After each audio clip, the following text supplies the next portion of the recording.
Until 2015, London's public authorities got away with murder by providing the most amazing set of rubbishy cycle routes for those who use what is by far the most civilised and sustainable means of land transport ever invented. If you'd like a good laugh about what they did, please do a search on Britain's worst cycle lanes. Scarred by such absurdities, cyclists welcomed the publication of TfL's London Cycling Design Standards in 2015. It includes the Cycling Level of Service Assessment Method. Typically, a level of service standard from a public authority is unambitious. It measures the minimum level of a public facility required to meet basic needs. The cycling level of service standards rest on 6 core design outcomes, which are then translated into indicators and said to be drawn from international best practice. They are, in fact, a watered-down version of the standards from the Netherlands' 2007 Design Manual for Bicycle Traffic, published by Crow, a Public Works Research Institute. Directness is a good example of the dilution. Using the TfL assessment method, a route can get full marks if it deviates only 20% from the nearest main road alternative. The Crow manual is more robust.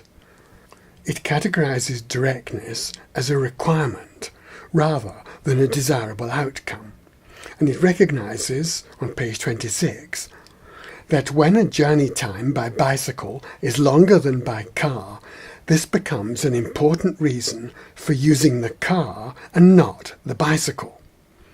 On the other hand, many motorists appear to be prepared to use the bicycle instead of the car for shorter journeys when it is quicker and more convenient to do so. Cyclist behaviour in London confirms these facts. Many cyclists, but not all, prefer a faster journey on a main road to a slower journey on an indirect route. They avoid segregated cycle lanes when sharing space with motor vehicles is quicker.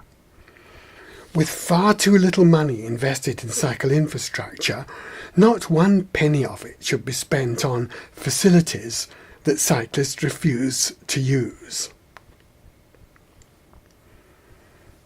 The TfL assessment chart awards up to 48 points for safety and up to 8 points for directness. There are 4 problems with this. First, safety is not an option.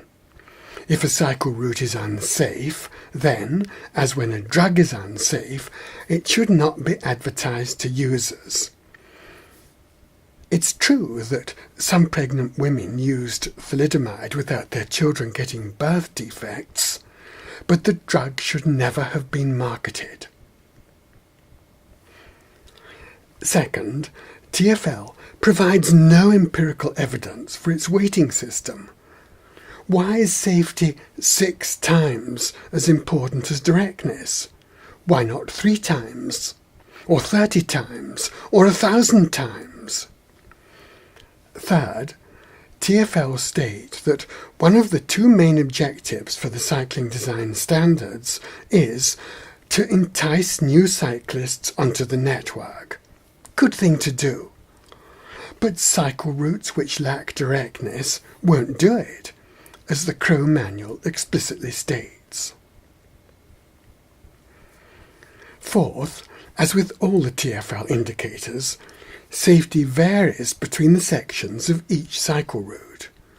Some sections and some junctions are safe, others are unsafe. So what score should the whole route be given? I suppose it should be segmented and the scores averaged. But with 34 indicators and 100 points to allocate, a level of service assessment for a 10-kilometre route would be a big task for an amateur like me. I therefore recommend a simplified cycle route assessment method. It's aimed at cyclists and treats routes like consumer durables with Amazon-style star ratings applied to 5 separate criteria. Since all of them are important, no weightings are involved. A 5-star cycle route will serve the needs of both commuter cyclists and recreational cyclists. When designed for only one of these groups, as is normal, a route cannot get 5 stars. If anyone knows of a 5-star cycle route in London, please let me know. I think the embankment section of CS3 gets pretty near it, and a riverside cycle route on the Isle of Dogs would hit the jackpot.